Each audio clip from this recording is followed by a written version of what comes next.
SIR শুনানিতে হয়রানির অভিযোগ, বারাসাতে বিক্ষোভের ছবিটা এবার আপনাদের সামনে রাখবো। রাস্তা অবরোধ করে বিক্ষোভ, পুলিশের আশ্বাসে অবশেষে অবরোধ উঠল।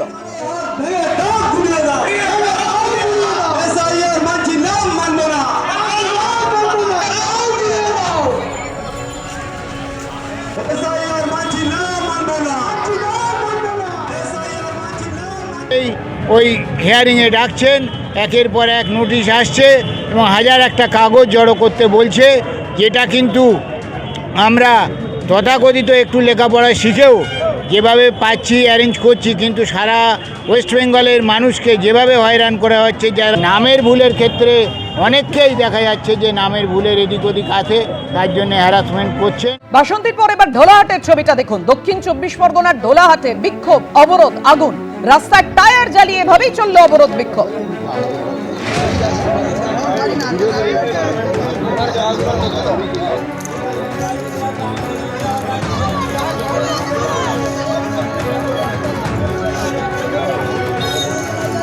এসআইআর শুনানিতে আবারও সেই হয়রানির অভিযোগ তুলল সাধারণ মানুষ।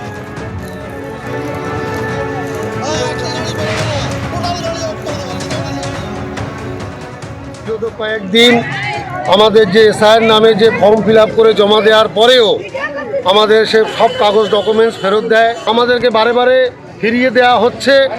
আমরা আমাদের প্রতিবেশী গ্রামে একটা আবাদ ভগবানপুরে একটা ছেলে মারা গেছে, আমরা প্রত্যেকে আতঙ্কে আছি যে এইভাবে যদি আমাদের চলতে থাকে আমাদের সমাধান কোথায়। সাধারণ মানুষ সমাধান পেতে চাইছেন, কিন্তু কোথায় সমাধান? এইভাবে যদি বিক্ষোভ অবরোধ চলতে থাকে তাহলে সমাধান কোন পথে মিলবে? এবার পোলবার ছবি দেখুন। শুনানিতে হয়রানির অভিযোগে বিক্ষোভ দেখাচ্ছেন তারা, রাস্তায় টায়ার জ্বালিয়ে। এসআইআর বিক্ষোভে পথে নেমেছে তৃণমূল কংগ্রেসও।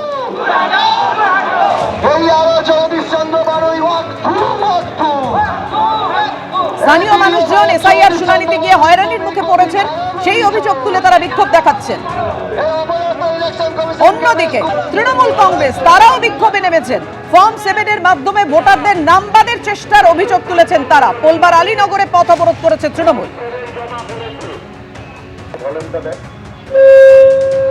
একদিকে সাধারণ মানুষ এসআইআর শুনানিতে গিয়ে তারা হয়রানির মুখে পড়েছেন, বিক্ষোভ দেখাচ্ছেন তারা। অন্যদিকে তৃণমূল কংগ্রেসও তারা অভিযোগ করছেন ফর্ম 7 এর মাধ্যমে ভোটারদের নাম বাদের চেষ্টা করছে বিজেপি।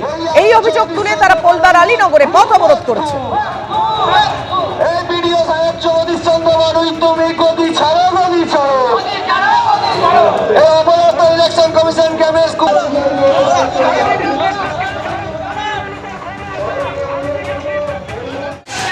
গতকাল আপনারা জানেন সুপ্রিম কোর্ট কড়া নির্দেশ দিয়েছিল যে শুনানিতে কোন কোন নথিপত্র নেওয়া হচ্ছে তার রসিদ দিতে হবে ভোটারকে, এবং অ্যাকনলেজমেন্ট স্লিপ দিতে অসুবিধে কোথায় আছে নির্বাচন কমিশনের আইনজীবীর কাছে জানতে চেয়েছিলেন বিচারপতি দীপঙ্কর দত্ত। অর্থাৎ অ্যাকনলেজমেন্ট স্লিপ যে দিতে হবে সেটা একেবারে স্পষ্ট হয়েছিল গতকাল সর্বোচ্চ আদালতের নির্দেশে, কিন্তু তারপরেও পরিস্থিতির বদল হলো না। আজকে কেন এই পরিস্থিতি তৈরি হলো? অ্যাকনলেজমেন্ট স্লিপ দিতে অসুবিধে কোথায় হচ্ছে, কোথায় বাজছে? কথা বলবো, আমাদের সঙ্গে রয়েছেন আমাদের প্রতিনিধি হিন্দল দে। হিন্দল, একেবারে এই প্রশ্নটাই কিন্তু করেছিলেন শুনানিতে আসা সেসব মানুষজন। তারা বলছেন যে তাদেরকে কোনো রকম অ্যাকনলেজমেন্ট স্লিপ দেওয়া হচ্ছে না। কেন দেওয়া হবে না তার কিন্তু কোনো সদুত্তর তারা দিতে পারেননি, তেমনটাই কিন্তু অভিযোগকারীদের অভিযোগ। এবং তখনই কিন্তু বাকবিতণ্ডা শুরু হয় সেই সময় যারা এসআইআর প্রক্রিয়ার জন্য যেসব আধিকারিকরা ছিলেন তাদের সঙ্গে।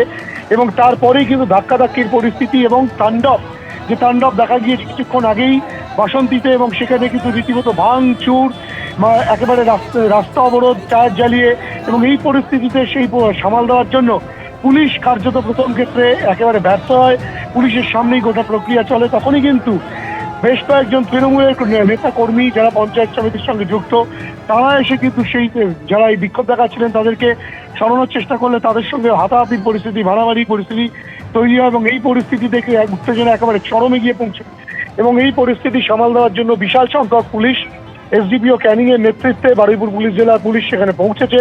আপাতত সেই পরিস্থিতি খানিকটা শান্ত হলেও এখনো পর্যন্ত কিন্তু নতুন করে যে শুনানি প্রক্রিয়া শুরু হবে তা কিন্তু হয়নি। তা নিয়ে আলাপ আলোচনা চলছে। বিশাল সংখ্যক পুলিশ সেখানে মোতায়েন করা হচ্ছে। কিন্তু এই মোতায়েন যখন পুলিশ হচ্ছে, তার পর্যাপ্ত পুলিশ কেন তৈরি হলো, কেনই বা অ্যাকনলেজমেন্ট স্লিপ দেওয়া হলো না, সেই সব প্রশ্নগুলোই কিন্তু সব বড় হয়ে দাঁড়াচ্ছে। এবং সেক্ষেত্রে নির্বাচন কমিশনের কাছে কি, নির্বাচন কমিশনের যারা সেখানে প্রতিনিধি রয়েছেন যেখানে এই শুনানি প্রক্রিয়া চলছে, তারা কেন এখনো স্লিপ দিতে পারছিলেন না বা কি কারণে এই ঘটনা ঘটলো সেই বিষয়ে কিন্তু এখনো পর্যন্ত কোনো সদুত্তর তাদের তরফ থেকে পাওয়া যায়নি। কিন্তু পরিস্থিতি একেবারে হাতের বাইরে বেরিয়ে গিয়েছিল, যেই পরিস্থিতিকে বর্তমানে কিছুটা শান্ত করা গেলেও এখনো কিন্তু রীতিমতো বিভিন্ন জায়গায় উত্তেজনা রয়েছে খানিকটা। সেই কারণে বিশাল সংখ্যক পুলিশ মোতায়েন রয়েছে যাতে নতুন করে আবার উত্তপ্ত পরিস্থিতি তৈরি না হয়। পাপিয়া, হিন্দল, তুমি আমাদের সঙ্গে থাকো। 15 তারিখ উত্তর দিনাজপুরের চাকুলিয়াতেও বিডিও অফিসে ব্যাপক তাণ্ডব চালানো হয়। ভাঙচুর থেকে আগুন, বাদ যায়নি কিছুই, কার্যত ধ্বংসস্তূপে পরিণত হয় বিডিও অফিস। আর আজ বাসন্তী,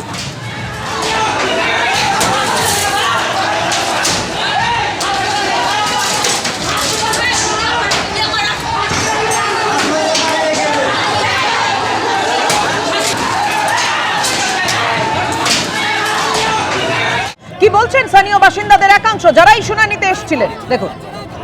10টা নাম এসছে, এসটি কোটার নাম 10টা বাদ এসছে। একদম ধরে ধরে মুসলিম সংখ্যাগরিষ্ঠ এরিয়াগুলো সেইগুলো ধরে ধরে এনআরসি করে পরিষ্কার করে তাদের মানে পরিষ্কারভাবে তাদের ডাকা হচ্ছে। এবারে পরে ওরা বাদ চলে যাবে, ওরা এনআরসির খাতায় যাবে, ওদের পরে নামগুলো বাদ চলে যাবে। বিভিন্ন রকম একটা অসহযোগিতা, একটা মানে সাম্প্রদায়িকের উপরে নির্মমভাবে অত্যাচার চালিয়ে যাচ্ছে, যেটা কেন্দ্রের যেটা বিজেপি সরকার যেভাবে চালিয়ে যাচ্ছে সেটা তারা আমরা ধিক্কার জানাই। একসঙ্গে পরপর 3টি ছবি আপনাদের সামনে রাখবো। কি কারণে? কারণ ফরাক্কা চাকুলিয়ার পর বিক্ষোভের যে ছবি, তাণ্ডবের যে ছবি দেখা গেল বিডিও অফিসে, সেটা যে কিছুতেই থামানো যাচ্ছে না সেই ছবি দেখুন। ফরাক্কা চাকুলিয়ার পর আজ বাসন্তী, ফের শুনানি কেন্দ্রে তাণ্ডব। এসআইআর চলাকালীন আইন শৃঙ্খলা রক্ষায় সুপ্রিম কোর্টের কড়া বার্তার পরও থামছে না তাণ্ডব।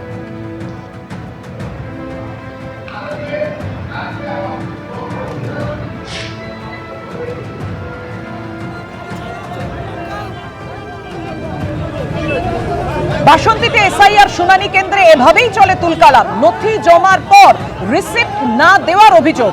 শুনানি কেন্দ্রে ভাঙচুর চালানো হলো, রাস্তায় টায়ার জ্বালিয়ে অবরোধ চলল।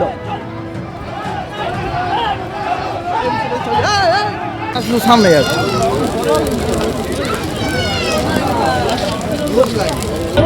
দেখছেন রাস্তায় টায়ার জ্বালিয়ে কিভাবে অবরোধ করছেন স্থানীয় মানুষজন, যারা এসআইআর শুনানিতে এসে হয়রানির মধ্যে পড়েছেন বলে অভিযোগ করছেন।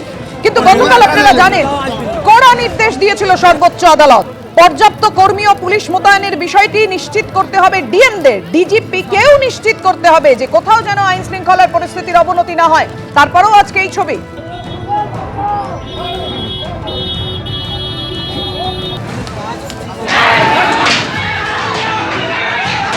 কথা বলবো, আমাদের সঙ্গে রয়েছেন আমাদের প্রতিনিধি হিন্দল দে। হিন্দল, ফরাক্কা চাকুলিয়ার পর আজ বাসন্তী, ছবিটা বদলালো না সুপ্রিম কোর্টের কড়া নির্দেশের পরও?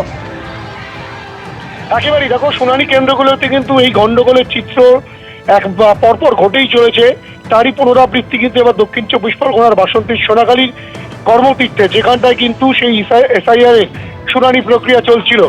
এবং আজ যে ঘটনা ঘটলো, যেটা অভিযোগ উঠে আসছে যে এসআইআর প্রক্রিয়া চলাকালীন, শুনানি চলাকালীন যারা এসেছিলেন, শুনানিতে যারা ডাক পেয়েছিলেন, তারা যেটা বলছেন, তারা এসেছেন ঠিকই কিন্তু তাদেরকে কোনো অ্যাকনোলেজমেন্ট স্লিপ দেওয়া হচ্ছে না।